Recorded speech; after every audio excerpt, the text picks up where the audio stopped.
So let's shift gears to what the official recommendations are. So the International Diabetes Federation back in 2008 had recognized that there was a lot of controversy and concern over the use of self-monitoring. So they developed a task force to address the issue specifically of self-monitoring of blood glucose in people with type 2 diabetes that were not treated with insulin. And basically they looked at a lot of the studies that were looked at in the Cochrane Review as well as the studies that I reviewed with you today, and they said, you know, they're inconsistent due to differences in designs and populations and interventions used. And, you know, part of a result of their investigation and recommendation was that we really do need further studies to better assess the benefits and the optimal use and cost effectiveness of the monitoring. And really where they came down on after looking at all the studies was that it's likely to be effective only when the results are reviewed and acted upon by individuals or healthcare providers to actively modify behavior and or adjust treatment. So again, if we're just sending our patients out and we're saying you got a meter, and we're not telling them what to do with those results, or we're not reviewing those results with them, then that's probably not useful. So they had a list of 6 or so guidelines that they put in their plan, and the link to their plan is on the bottom of this slide. And basically they said, you know, you need to use self-monitoring in a healthcare team that has the knowledge and willingness to work with the patient and have a care plan established to attain agreed treatment goals, okay? So those goals may be different for each individual. In fact, they probably are going to be different for each individual. So as goals are different for each individual, then so wouldn't the monitoring plan that you may be discussing with that patient. They again did agree that you should consider at the time of diagnosis that there was benefit as part of an individual's education, you know, so they can start understanding how food impacts what they do, how exercise impacts what they do, and all that. And then it could be considered again as an educational tool for ongoing diabetes self-management. Again, stressing the individualization. One size doesn't fit all for self-monitoring either.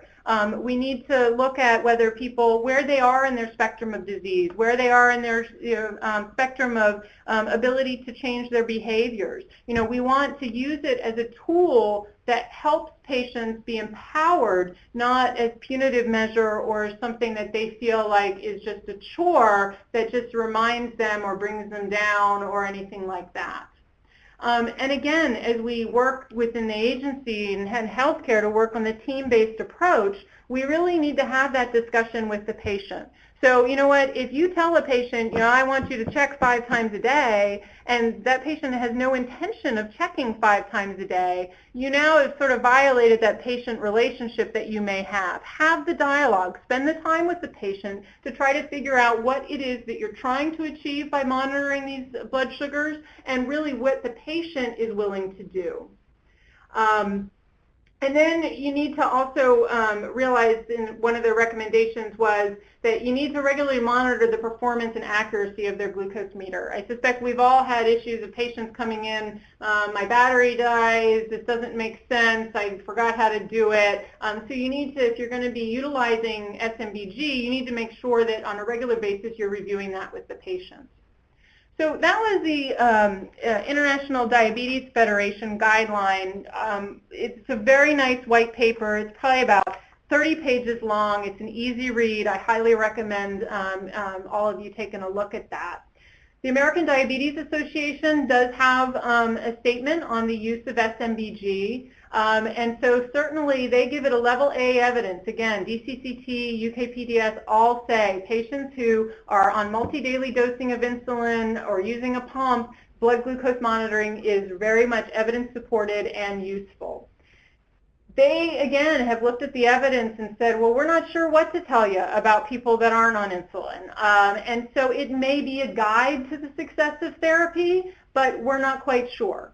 And then basically it could be used to achieve postprandial glucose targets, and it may be appropriate, but the evidence is still out there, or is still lacking.